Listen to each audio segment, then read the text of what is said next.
रावण दो लोगों की सुनता था, मेघनाथ और कुंभकर्ण।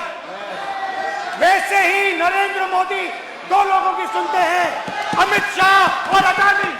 इसका मतलब भारत माता की हत्या आपने मणिपुर में की। आगे लाना चाहते हैं, वो एक छिछोरा व्यक्ति हो तो कैसे देश चले। राहुल गांधी के पैर के नाखून के बराबर भी औकात नहीं है विनोद चमोली की। लोकसभा में अविश्वास पर चर्चा करते हुए कांग्रेस नेता राहुल गांधी ने प्रधानमंत्री नरेंद्र मोदी की तुलना रावण से करते हुए कहा था कि रावण सिर्फ मेघनाथ और कुंभकर्ण की बात सुनता था और इसी तरह मोदी सिर्फ अमित शाह और अडानी की बात सुनते हैं। रावण दो लोगों की सुनता था, मेघनाथ और कुंभकर्ण। वैसे ही नरेंद्र मोदी दो लोगों की सुनते हैं, अमित शाह और अडानी। भाई और बहनों, लंका को हनुमान ने नहीं जलाया था, लंका को रावण के अहंकार ने जलाया था। प्लीज माननीय सदस्य, आप संयमित बोले। आप ये सदन है, आप तरीके से बोलिए। माननीय राम ने रावण को नहीं मारा था, रावण के अहंकार ने रावण को मारा था। आप पूरे देश में केरोसिन फेंक रहे हो, पूरे देश में आप केरोसिन फेंक रहे हो। आपने मणिपुर में केरोसिन फेंकी और फिर चिंगारी लगा दी। अब आप हरियाणा में कर रहे हो, पूरे देश को आप जलाने में लगे हो। आप पूरे देश में भारत माता की हत्या कर रहे हो। राहुल गांधी ने लोकसभा में कहा, आप पूरे देश को आग में झोंक रहे हैं, चाहे मणिपुर हो या हरियाणा, आप पूरे देश को जलाना चाहते हैं। आपने भारत माता की हत्या की है।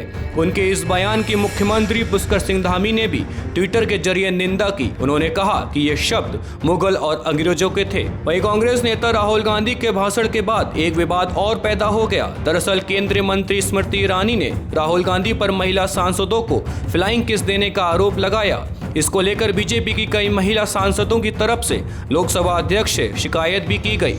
इसको लेकर जब हमने भाजपा धर्मपुर विधायक विनोद चमोली से बात की तो उन्होंने राहुल गांधी को छिछोरा बोलते हुए कहा, उन्हें खुद भी नहीं पता वो बोलते क्या हैं। अगर उनसे पूछ लिया जाए आपने क्या बोला तो शायद वो बता भी नहीं पाएंगे। देखिए अभी जी, जब राहुल गांधी जी की सदस्यता बहाल हुई तो मुझसे इस बारे में पूछा गया था कि अब क्या रहेगा।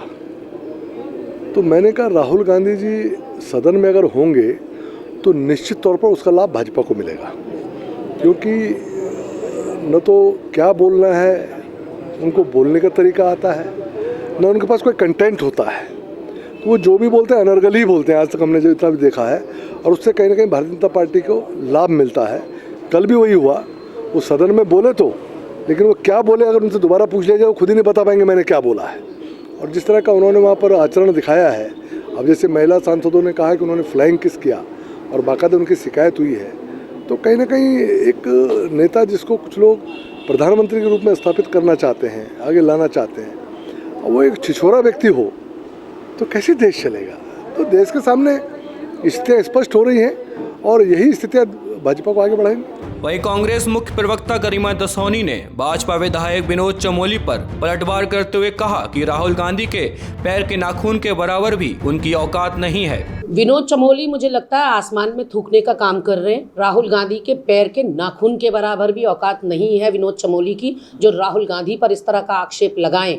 और राहुल गांधी जी ने तो 4,500 किलोमीटर पैदल यात्रा करके भारत के पूरे नक्शे को नापने का काम किया। मैं इन भाजपाई नेताओं से कहना चाहती हूँ जो बड़बोलापन दिखाते हैं कि 400 किलोमीटर चल के दिखाओ, पाँव में छाले ना पड़ जाएं तब कहना। और जो मोहब्बत का पैगाम की बात राहुल जी कहते थे कि नफरत के बाजार में मोहब्बत की दुकान खोलनी है, वही पैगाम उन्होंने संसद के अंदर भी दिया। फ्लाइंग किस हमेशा से मोहब्बत का साइन रहा है और इनको जिनको राहुल गांधी का फ्लाइंग किस दिख रहा है, इन नामुरादों को मणिपुर की नग्न औरतें नहीं दिखाई पड़ती, इनको अंकिता हत्याकांड में अंकिता की चीखें नहीं दिखाई पड़ती, इनको हाथरस, उन्नाव और लखीमपुर की बेटियों की चिताएं जो रातों रात जलाई गई वो ही नहीं दिखाई पड़ती। किस चीज़ को महत्व देना है, किसको नहीं देना है। समाज सेवा के लिए ये नेता कहते हैं कि हम आगे आए हैं, लेकिन इनको सिर्फ और सिर्फ एक शहीद और बलिदानी परिवार का सपूत दिखाई पड़ता है जो पूरे देश को एक सूत्र में पिरोने का काम कर रहा है। आज ही डाउनलोड करें देवभूमि इनसाइडर ऐप।